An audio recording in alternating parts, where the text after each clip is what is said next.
So, quick video here. I just had a screen protector on my S26 Ultra, and I went to replace it, and I noticed something about the screen that I did not see before. I don't know how well you can see it right there in the corner, though.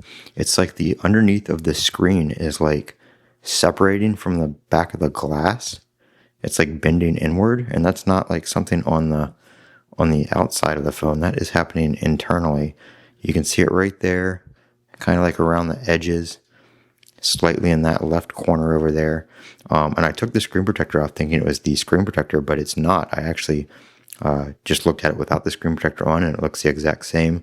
And I just reinstalled this new screen protector. And as you can see, it has the same effect.